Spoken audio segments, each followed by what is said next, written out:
सभी मित्रों को नमस्कार। और पुनः मैं अपने एक बार इस YouTube channel smart study with LV sir के साथ बहुत बहुत आपका स्वागत कर रहा हूं और उम्मीद करता हूं कि जहां से भी हमारे मित्र दोस्त साथी विद्यार्थी जहां से भी हमको देख रहे होंगे, आशा हमारी यही है कि पूरी तरीके से स्वस्थ होकर के मन से और पूरी रणनीतियों के साथ पढ़ाई लिखाई कर रहे होंगे। चलिए विद्यार्थी लोग, आज हम आपके बीच जो कल का हमारा लेक्चर था कि पॉवर्टी पे चल रहा था आपके बीच की गरीबी है क्या और गरीबी के प्रकार क्या होता है, इसकी चर्चा हमने आपके बीच किया था।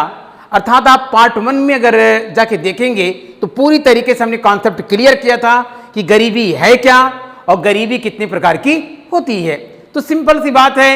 कि पुनः एक बार हम हल्का से चर्चा कर दे रहे हैं कि गरीबी एक प्रकार का वंचन है। और कहते हैं वंचन का मतलब यहाँ पे ये हो रहा है विद्यार्थी कि कुछ जीवन की जो निर्दिष्ट आधारभूत जो आवश्यकताएं हैं और यदि कोई व्यक्ति पूरा नहीं कर पाता है तो सिंपल भाषा में उसे हम लोग क्या बोलते हैं, गरीब बोलते हैं। तो इसके बाद हमने आगे ये बताया था, आप लोगों को चर्चा किया था कि जो पॉवर्टी होती है, जो निर्धनता होती है, जो गरीबी होती है, वो मुख्यतः कितने प्रकार की होती है? 2 प्रकार की होती है। एक होता है सापेक्ष गरीबी और दूसरा क्या होती है, निरपेक्ष गरीबी। यहां तक बात हमारी आपसे पहले हुई थी, मगर आज साथी लोग मित्र लोग इस smart study with LV sir के साथ जो चर्चा पर चर्चा होना है वो होना ये है कि आखिर सापेक्ष गरीबी होती क्या है। और इसके बाद हम लोग ये भी देखने का प्रयास करेंगे कि सापेक्ष गरीबी का मापने का तरीका क्या है। इन तमाम बिंदुओं पे बात होगा। तो जरा ध्यान दीजिएगा कि सापेक्ष गरीबी है क्या। तो जरा देखिए, हमने बाकायदे नोट्स की तरह आपको लिख दिया ताकि आपको नोट्स बनाने में दिक्कत ना हो कि सापेक्षिक गरीबी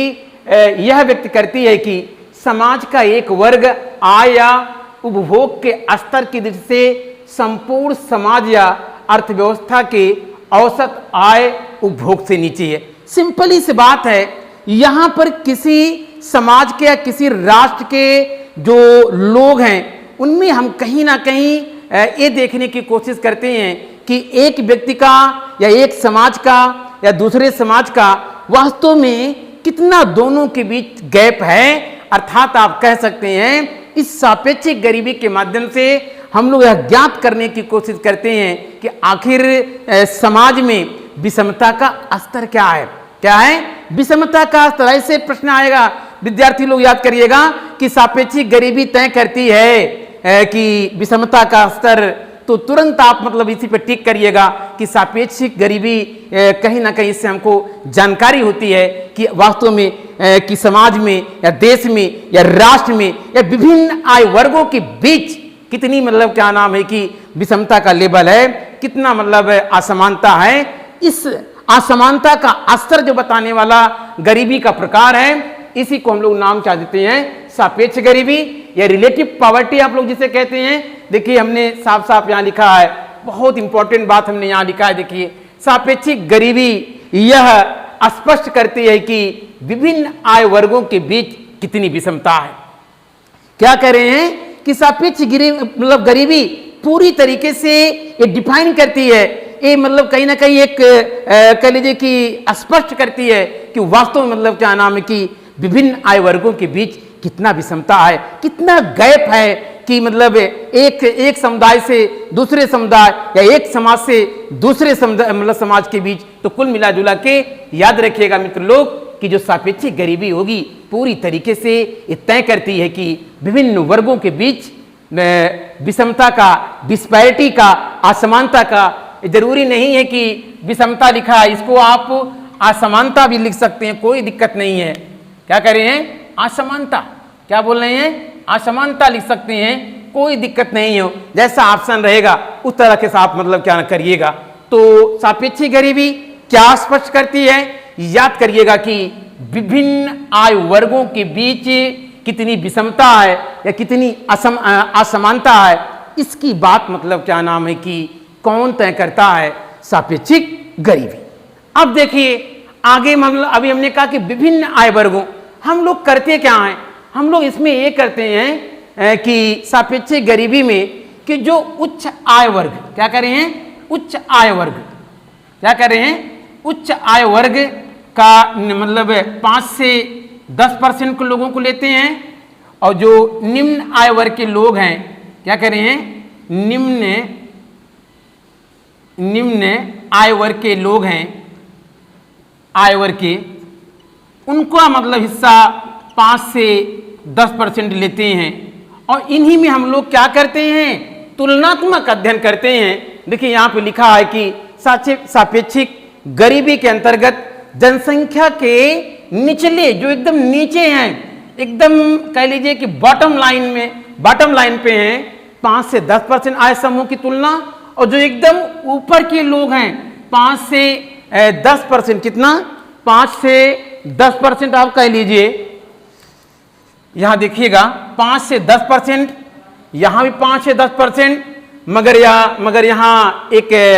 कह लीजिए कि निचले समुदाय की बात हो रही है, आय समूह की बात हो रही है, और उसकी तुलना हम लोग किससे करेंगे, ऊपरी 5 से 10% और आय समूह के साथ की जाती है। और इससे जो प्राप्त परिणाम होगा इसी को हम लोग नाम क्या देंगे, इसी को नाम देंगे सापेक्षिक गरीबी। अर्थात आप कह सकते हैं कि जो रिलेटिव पॉवर्टी है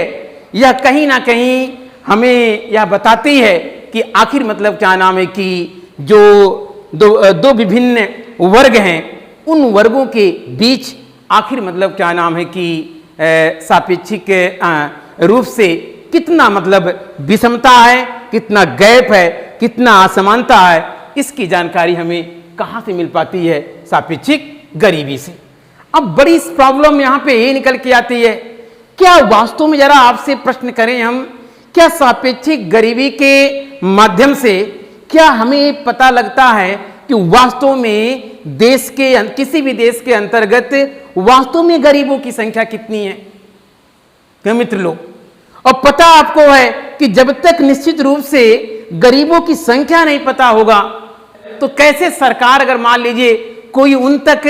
फ्लैगशिप प्रोग्राम के माध्यम से, कल्याणकारी योजनाओं के माध्यम से, क्योंकि आपके हिंदुस्तान के संविधान के पन्नों को पलटो के, चाहे संविधान के प्रियम्बल को देख लीजिए या संविधान के DPSP को देख लीजिए, वहां हिंदुस्तान को, वहां भारत को, वहां इंडिया को ये कहिए वेलफेयर स्टेट के रूप में कहा गया है। तो वेलफेयर स्टेट होने के नाते सरकार का मकसद यही होता है कि सरकारी योजनाओं के माध्यम से,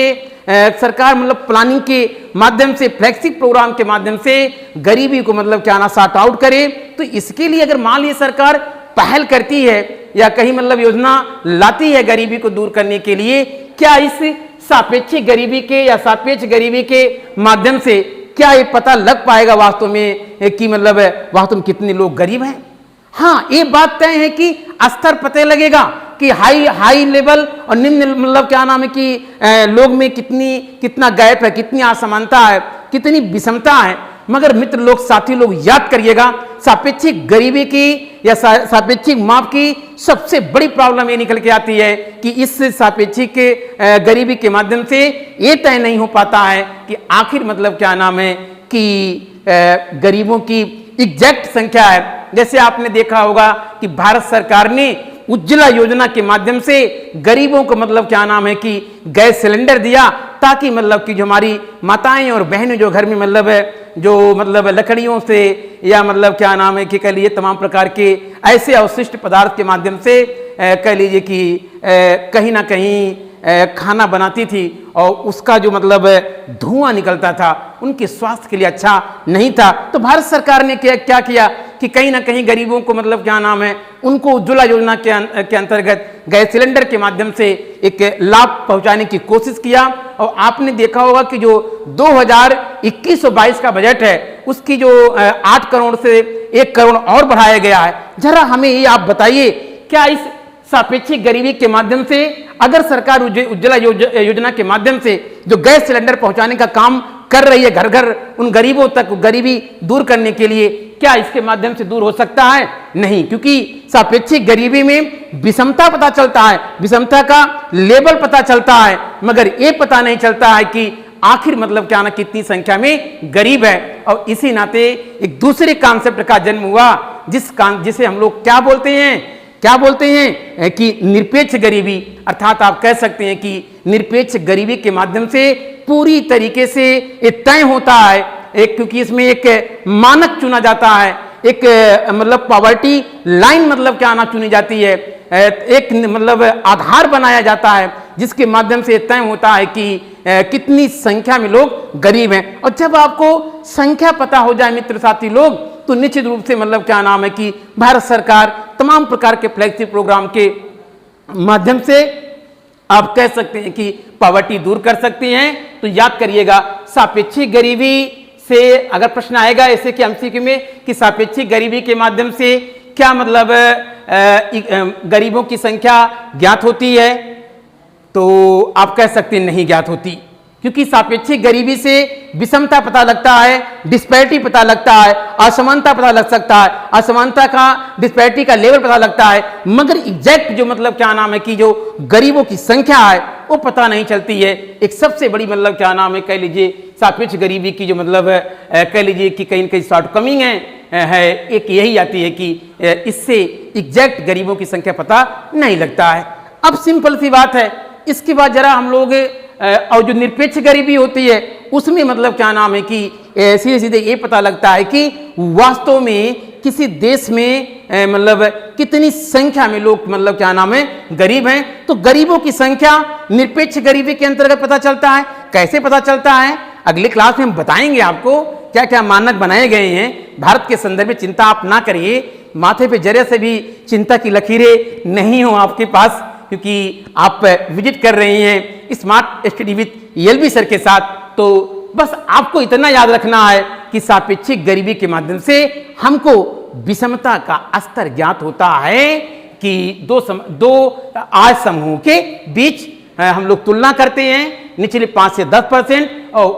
ऊपरी मतलब क्या 5 से 10% के बीच, और इससे जो प्राप्त परिणाम होता है इसी को हम लोग नाम क्या देंगे, गरीबी की सापेक्ष गरीबी। अब इससे भी इंपॉर्टेंट बात करने चल रहे हैं। आज तो ज्यादा बात नहीं हो पाएगी, अगले वीडियो में हम लोग बात करेंगे, अगले मतलब क्या नाम सेशन में बात करेंगे। मगर इतना आप लोग जान लीजिए कि अगर प्रश्न आता है कि सापेक्षिक गरीबी के माप की कितनी विधियां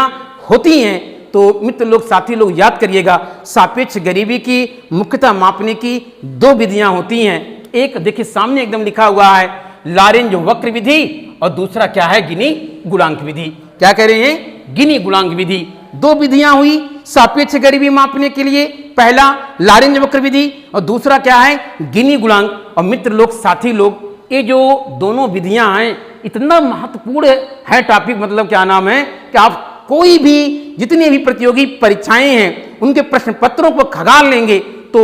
प्रश्न लगातार यहां से आते हैं। तो अगली क्लास जो हमारी होगी इंतजार करिएगा आप, मतलब क्या नाम है कि हम वहां पूरी तरीके से लॉरेंज वक्र विधि और गिनी गुणांक लेकर के आएंगे, ताकि आपको एक एक प्रश्न जो यहां से बनता है उसको आपको निकाल के दे सकें, क्योंकि एक एक प्रश्न से मैं कहीं ना कहीं हम मेरिट में बाहर होते हैं, मेरिट से नीचे होते हैं। तो साथी लोग मित्र लोग आज की क्लास यहीं तक, और अगली क्लास में हम लोग मिलते हैं। मगर एक मूल मंत्र वही हमेशा की तरह याद रखिएगा कि smart study with LB sir की एक विशेषता यही है, हमेशा एक सकारात्मक सोच के साथ कुछ करना है, कुछ पाना है और इस देश को, हिंदुस्तान को आगे बढ़ाना है। जय हिंद, जय भारत। Thank you class.